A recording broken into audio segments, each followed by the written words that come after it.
भोलेबा के बिहारी लाल की जय। महाराज श्री सुखदेव जी महाराज वर्णन कर रहे हैं कि जो सुदामा जी है ना, प्रशांत आत्मा जितेंद्रिय, वो अपनी इंद्रियों पर इतनी विजय पा ली है उन्होंने कि किसी भी चीज की उनको चाहत नहीं बची है। हर समय गोविंद का नाम स्मरण कर रहे हैं। 4-4, 5-5 दिन हो जाते हैं महाराज, अन्न के दर्शन नहीं होते हैं। तो भी महाराज किसी को देख करके मन में ये भाव नहीं लाने जाते हैं और गोविंद पर भरोसा रखते हैं। ऐसी अपने इंद्रियों पर उन्होंने विजय पा लिया है और उसी में महाराज प्रसन्न हैं। एक दिन महाराज कुछ संत उनके घर पधारे और संत घर में पधारे और आकर के कह रहे हैं भिक्षाम देहि। तो उनकी जो पत्नी है सुशीला, वो भी महाराज परम सुशील स्वभाव की है। तो महाराज संत घर पे पधारे हैं तो भिक्षाम देहि अब मांगने के लिए आए हैं। तो जैसे अंदर गई है तो अंदर देखती है, बहुत देर तक अंदर ही अंदर देखती रही, लेकिन अंत समय उनको कुछ अपने घर में मिला नहीं उनको देने के लिए। तो बाहर आई और महाराज चरणों में प्रणाम कर रही है, कह रही बाबा यह समय हमारे घर में कुछ है नहीं, हम आपको क्या भेंट करें। तो बाबा ने आकर के उनसे कहा देवी आप कह रहे हो कि आपके घर में कुछ नहीं है, तो आपके जो पति हैं ना, उनके मित्र तो स्वयं द्वारिकाधीश हैं, तो आप उनको भेज दीजिए ना उनके पास, बचपन के मित्र हैं। बोले अच्छा, मेरे को तो आज तक उन्होंने बताया नहीं। द्वारिकाधीश कृष्ण हमारे स्वामी के मित्र हैं, उन्होंने आज तक नहीं बताया मेरे को, और आज तक नहीं बताया है, लेकिन आज मैं बता के जा रहा हूं,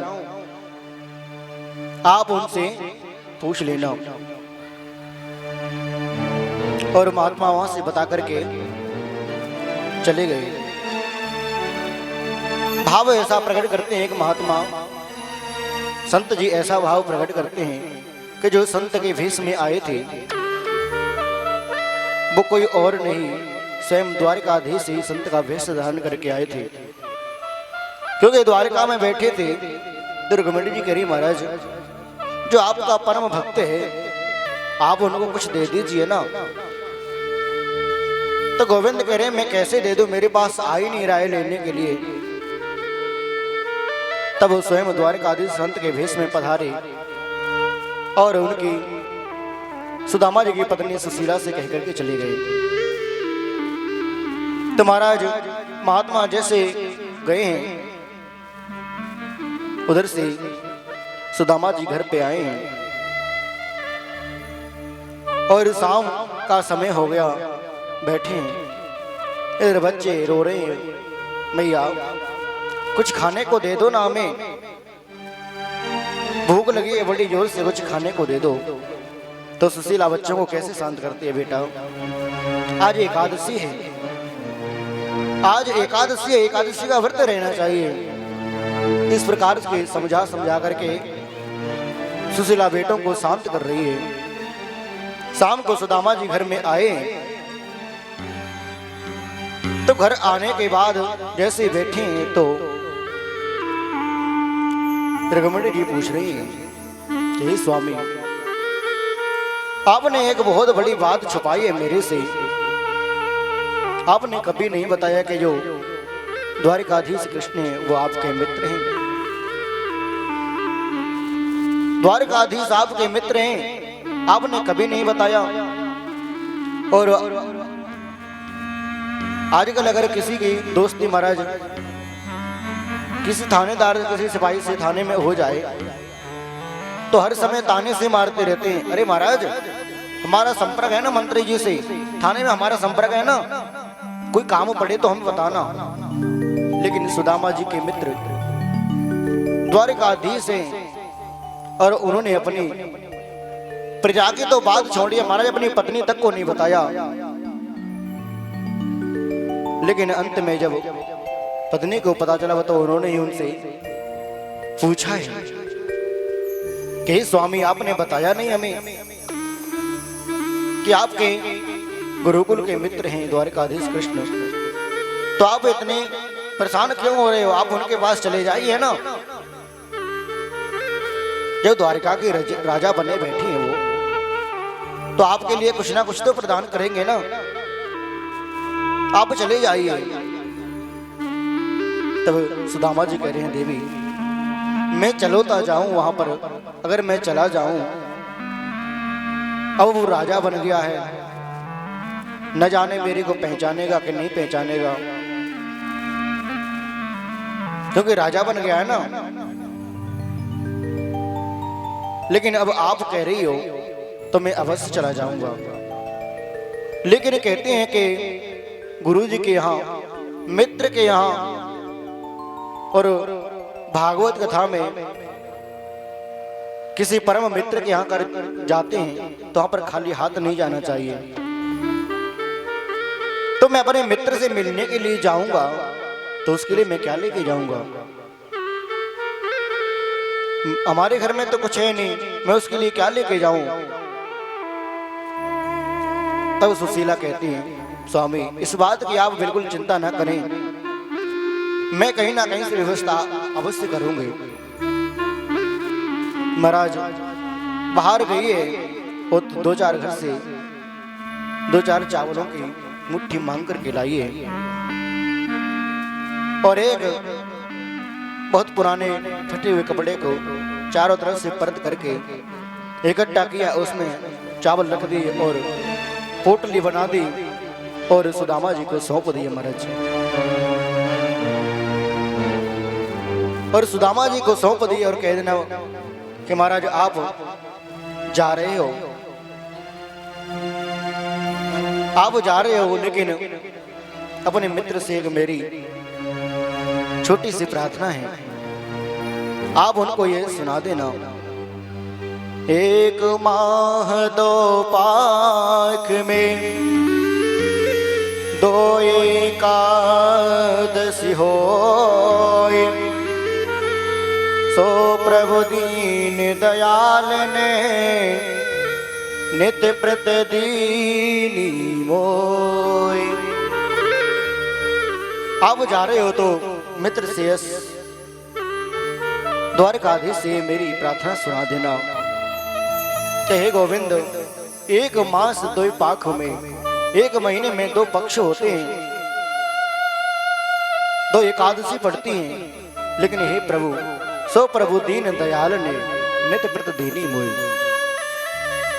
क्योंकि जब मेरे घर में कुछ खाने को नहीं है, जब मेरे बच्चे बालक भूख से तड़पते हैं तो मैं कैसे सांत्वना देती हूँ उनको, कैसे शांत करते हो बेटे? बच्चा आज एकादशी है, आज एकादशी है। ऐसे में बेटों को शांत करती हूँ। तो मेरी छोटी सी प्रार्थना है, इसको आप अपने मित्र द्वारकाधीश को सुना देना। अब महाराज इस भाव को लेकर के और जो पोटली चावलों की दी है उसको अपने कांख में दबाए हुए सुदामा जी अपने घर से निकल दिए। चले श्याम सुंदर से मिलने सुदामा, चले श्याम सुंदर से मिलने सुदामा, चले श्याम सुंदर से मिलने सुदामा। गाती हुई मन में, गाती हुई मन में हरे कृष्ण रामा, चले श्याम सुंदर से मिलने सुदामा, चले श्याम सुंदर से मिलने सुदामा। गाती हुई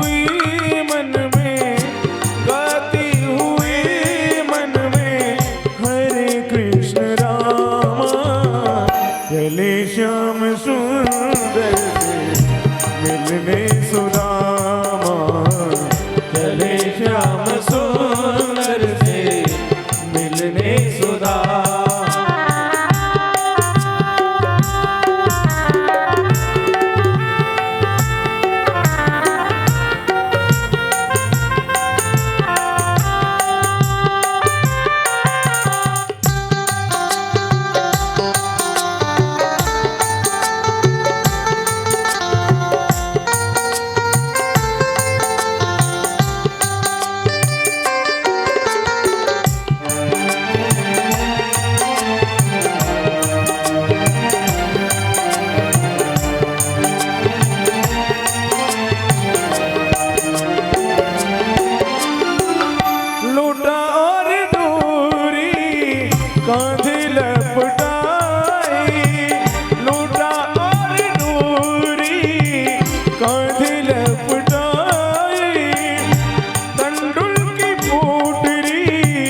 बगल में दबाई, तंडुल की पोटली बगल में दबाई, गाती हुई मन में, गाती हुई मन में, हरे कृष्ण राम, चले श्याम सुंदर से मिलने सुदामा, चले श्याम सुंदर से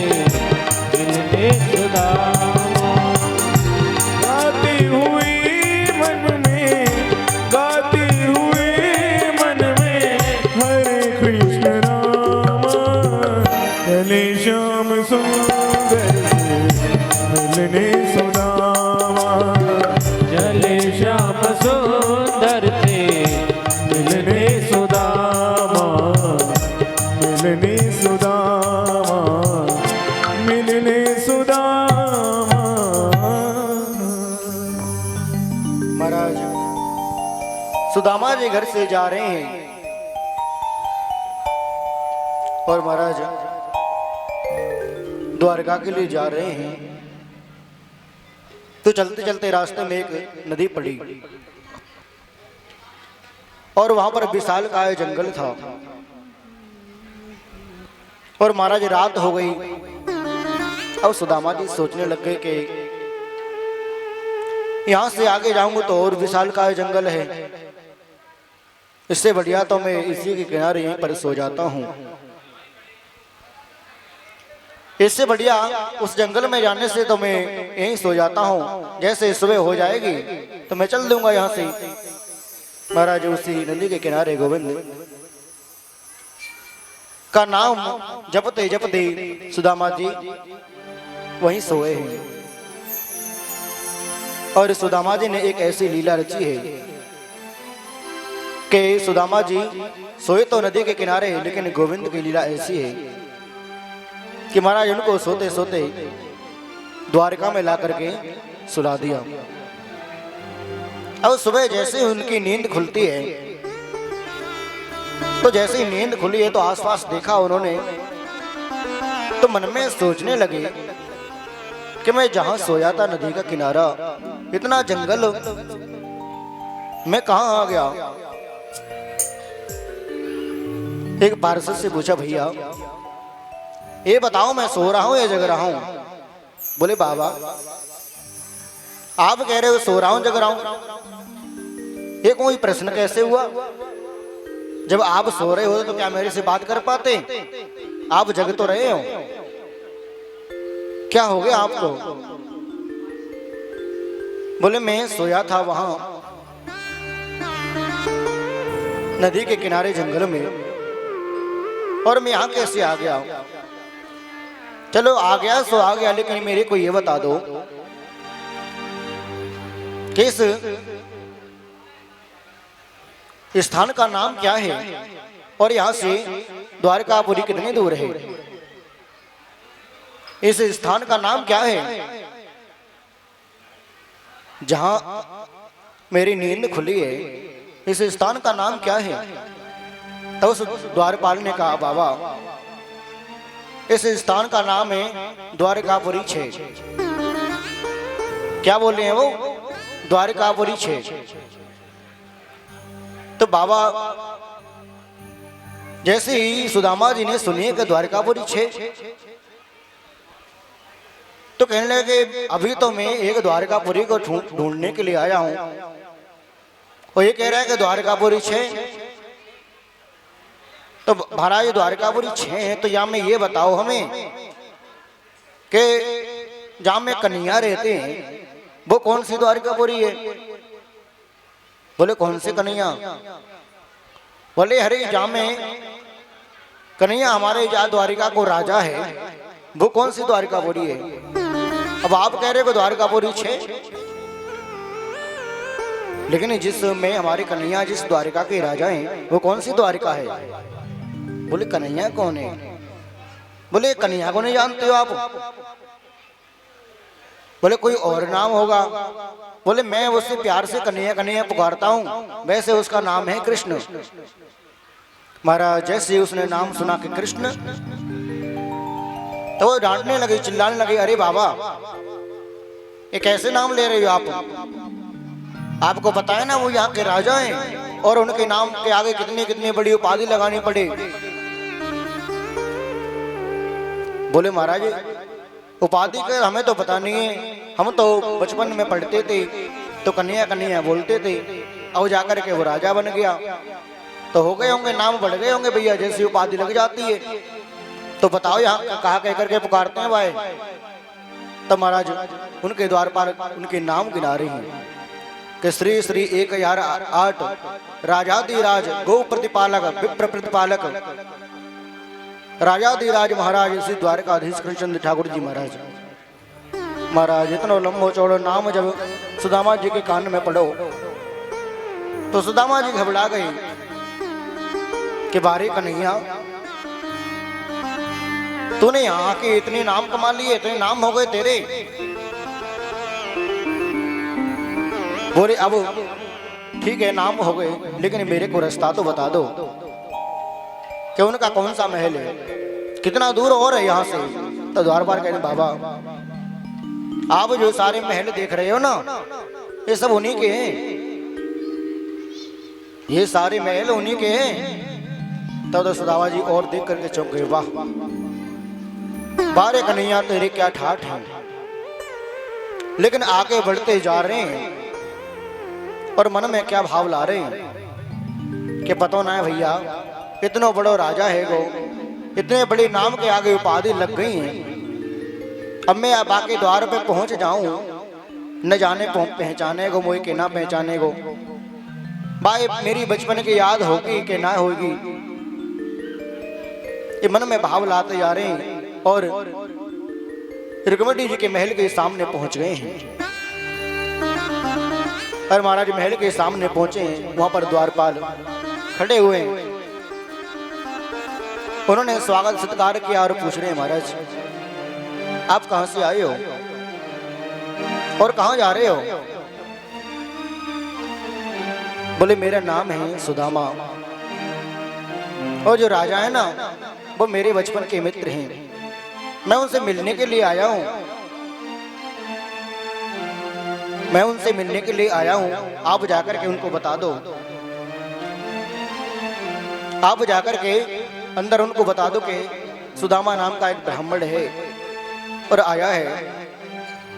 तब द्वारपालों ने अंदर नहीं आने दिया और वहीं कहते बाबा आप यहीं खड़े रहो, मैं अंदर उनको बता करके आता हूं। महाराज दौड़ते दौड़ते द्वारपाल अंदर पहुंचे और गोविंद को प्रणाम किया और कह रहे गोविंद हे महाराज विभूति तो हमने कहीं देखी, इस दरबार में दास को कई वर्ष हो गए आपकी सेवा पूजा करते, दर्शन तो मैंने कई लोगों के किए, लेकिन इस बार जो विभूति आई है ना ऐसी विभूति के दर्शन मैं पहली बार कर रहा हूं। और वर्णन करके सुना रहे हैं कि कैसी विभूति और कैसे है। शीस पगान जगातन पे प्रभु जाने को आए बसेंगे ग्रामा।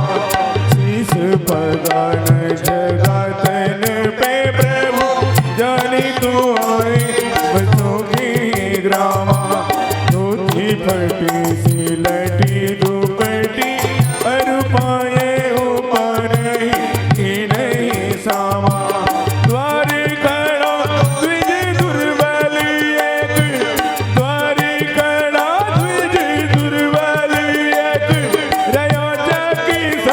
वसुधा रामा पूछत दीन दयाल को धाम बतावत आपनो नाम सुदामा पूछत दीन दयाल को धाम बतावत अपनो नाम सुदामा। महाराज द्वारपाल वर्णन कर रहे हैं महाराज के जो विभूति है ना, न शीश पर पगड़ी है, न चरणों में खड़ाऊ है, और धोती फटी सिलटी, यानी कि जो वस्त्र पहन रखे ना, कोई वस्त्र उनके सही नहीं है।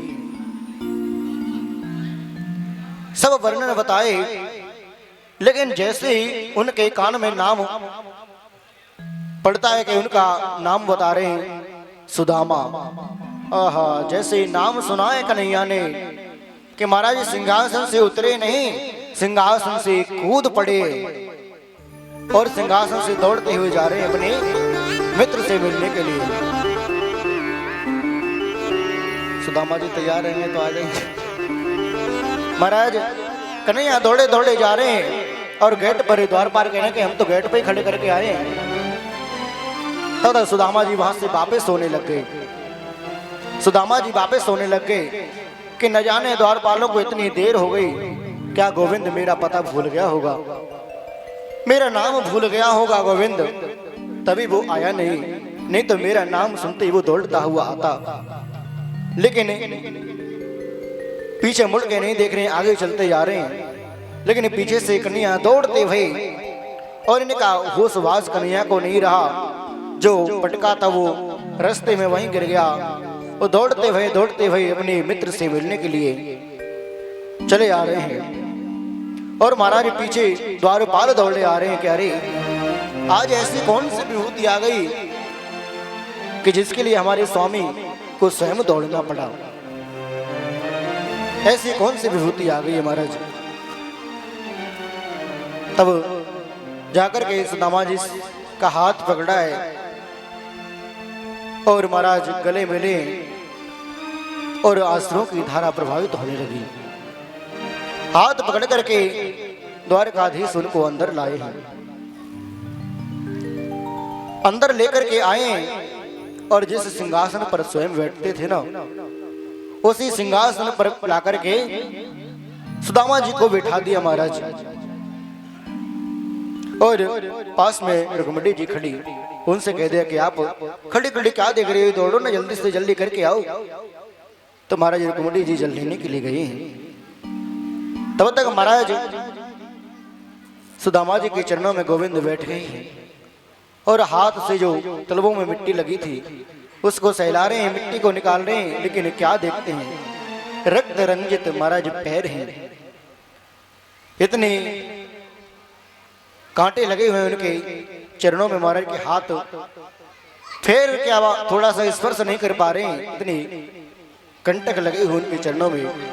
लेकिन महाराज जब तक रुक्मिणी जल नहीं लेके आ पाती हैं, तब तक द्वारकाधीश ने अपने चरणों से ही सुदामा जी के नेत्र से ऐसी अविरल धारा गंगा जमुना जी की बही कि महाराज सुदामा जी के चरण उसी से धुल दिए। ऐसे बेहाल बेमाइन सोपर कंटक जल लगे पुनि जोए, ऐसे बेहाल बेमाइन सोपर कंटक जल लगे पुनि जोए। हाय महादुख पायो सखा तुम, आए तेन किते दिन खोए। देखी सुदामा की दीन दशा, देखी सुदामा की दीन दशा, करुणा करी के करुणा निधि रोए।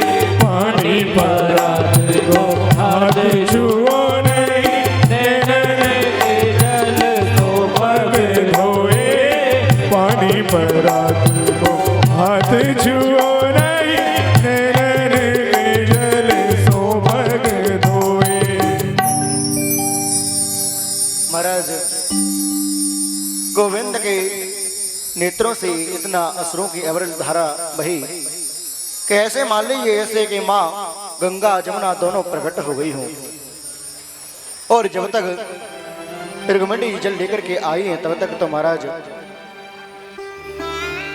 सुदामा जी के दोनों चरण धुल चुके थे। चरण धुले महाराज सिंहासन पर बैठाए, पूजन इत्यादि किया।